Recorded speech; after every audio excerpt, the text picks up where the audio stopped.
Hi there. Welcome to part 2 of Am I Failing as a Parent if my child isn't happy or doing well in school?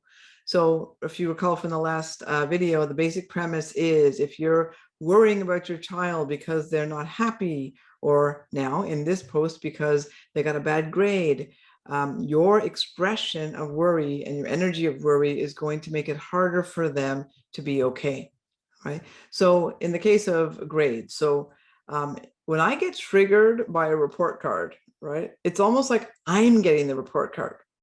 So, and then what happens is I see this, C or D or even a B, right? And then I go into like this panic, right? Because for me as a parent, I start to wonder, like, am I doing something wrong? What happened? How come my kid's not doing well, right? And now my system is back in that limbic system again, in that fear mode. And it ends up, activating this survival threat mode, right? Because for me, in that moment, we have this belief that if my child has a C in school in grade 6 or grade 9 or whatever it is, even in grade 11, 12, then they're not going to be able to get into university or college. They're not going to be able to get a job. They're going to be homeless one day. They're not going to be able to sustain their life, all from that one, grade on a report card. This happens. I get it. We want our children to do well. So the issue is that when I get it to be about me, like, did I do something wrong, right? It's wonderful to try to help your child, but the reality is this, right? It's not my report card. And I want to really emphasize that it's a report card.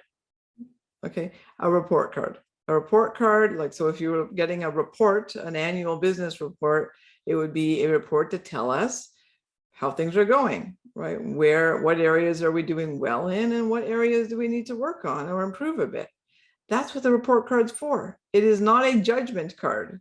Yet somehow when we receive it, it feels like that. It feels like Judgment Day. It feels like that for the kids if we freaked out about it, and it feels like that for us. So let's remember that it's a report card, it's feedback, it's a beautiful sort of indicator for us to know, hey, this is what we need to do to work on areas that we're not doing as well on.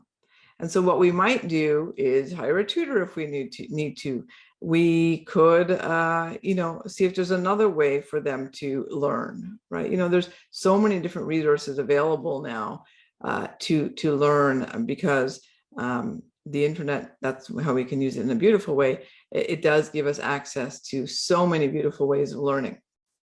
So let's remember, just like we did for the in the last post, when we're triggered by our child's face, in this case, when we're triggered by a report card, we have to, again, comfort ourselves, because it is sort of shocking, and we do go into that catastrophic thinking sometimes. So have compassion for ourselves, that's hard to look at. Take a breath again. My breath is really powerful.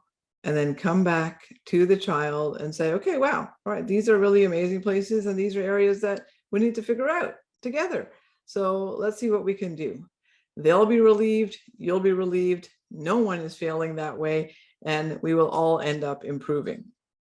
The other thing I want to say, just on the idea of things around failing, failure is a wonderful thing if we can see it as a way to learn, right? So even this, if until today you've been triggered by the report card or by your child's sad face as, am I failing as a parent, right? Or even a tantruming child, am I failing as a parent, right?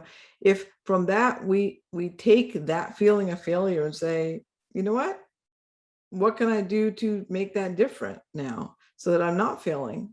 And in this case, it would be, I'm going to be compassionate towards myself, help myself out of that threat mode, knowing that all is still well, even if my child's not happy, even if my child's not doing well, and we can help them through it. So that is how we could learn to work with these feelings of failure for good. And it's a great way to role model for our kids as well. In a future post, I'm going to be talking about habits and how to help our children create good habits. And I will give you a hint. I will give you a bunch of resources on great habit books for sure. But the biggest hint and the most important piece is for us to role model good habits, because if we're not role modeling them, why should they start them? Thanks so much.